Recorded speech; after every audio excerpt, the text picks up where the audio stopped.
So recently I played Sniper Ghost Warrior, a game I heard a lot of mixed things about, but in general it was supposed to be pretty entertaining. And after I played already 2 City Interactive games this year, I thought why not continue with their most famous franchise. I already played Sniper Art of Victory, a game with which this franchise started, but most people don't really remember and which wasn't that good. But Sniper Ghost Warrior really put City Interactive on the map. It's supposed to be a decent game which makes a lot of fun, so I thought what the hell, and just started the thing. Immediately I was a bit surprised and confused. You see, I played the game in 4K, and when I started it, well, look for yourself.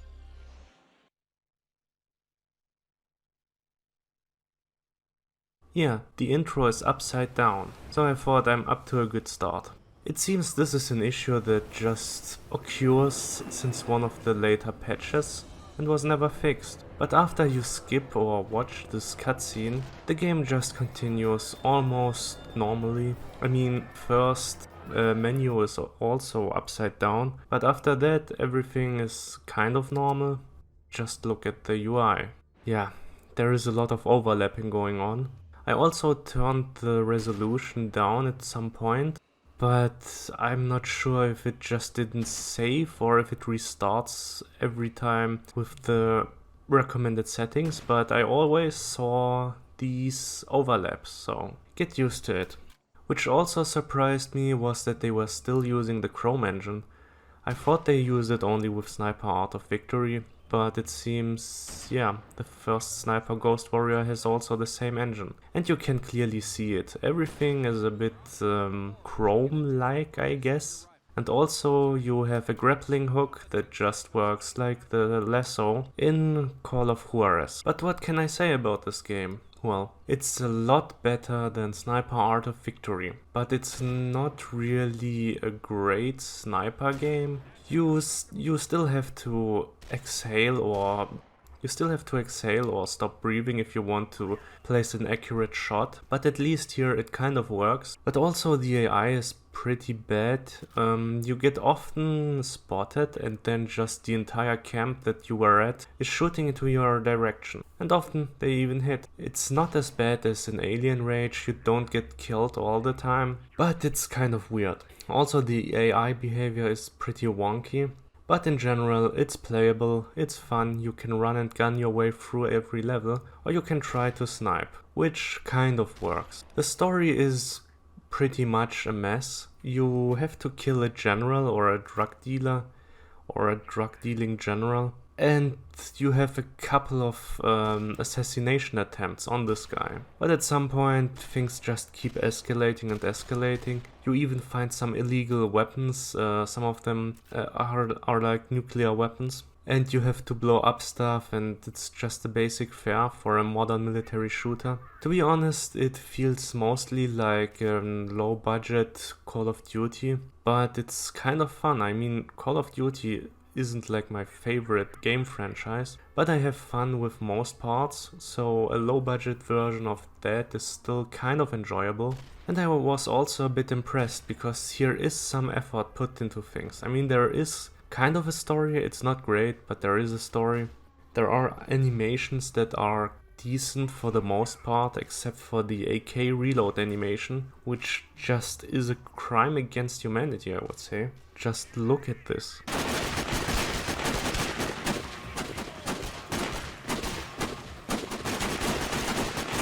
But there are also a couple of other things. There are some animals like this bird, no loose end.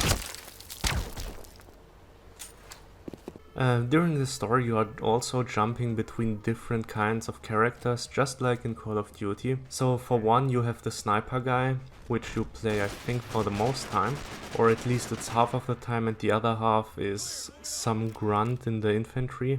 These are the worst parts in the game because it really is just like an unbalanced Call of Duty, and you always run around guns blazing with your M4 or M60 or something like that, some AR-15 style rifle, and you're just walking around, door breaching, killing, exploding stuff, nothing really interesting.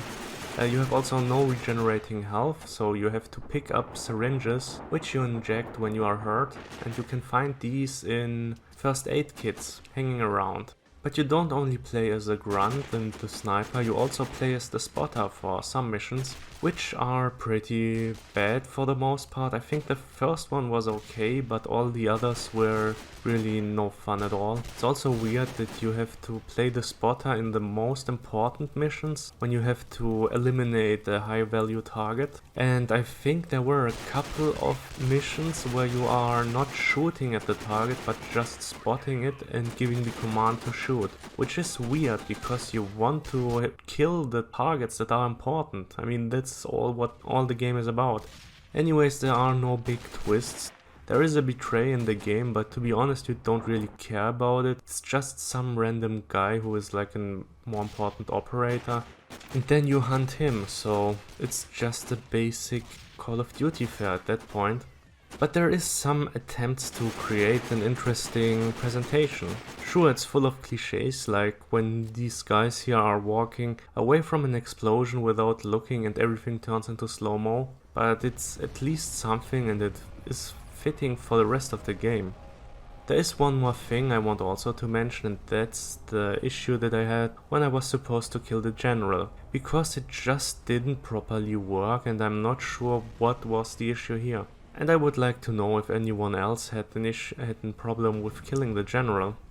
There are not a lot of bugs as far as I can remember. There are a couple, but nothing as serious as in Sniper Art of Victory, where the game just crashed in the last mission or whatever it was. Oh, and one last thing, there are also collectibles. You can find intel in every level, so this is another thing that is just like a Call of Duty game. There are also some DLC missions. In those missions, you have to kill the son of the drug dealer general, and yeah, it's just a little bit more of the same. Actually, it was a bit more fun, because there are some real sniper duels here. It's nothing too great, but it's at least an attempt at doing something interesting, and that was pretty cool. Overall, Sniper Ghost Warrior is also no great game. It's no fantastic game, it's nothing I will ever play again, probably. But for the time I played it, it was kind of fun. It's short, it's full of action, and you can go through it pretty quickly, and it's a huge step up from Sniper Art of Victory. So would I recommend this game? Well, for people who love FPS games and have played everything else, sure, why not? It's very cheap most of the time. I think you can pick it up for like $2 or something, and for that you can give it a try and have fun with that. Everyone else, better stick to Call of Duty or something similar and have fun with that.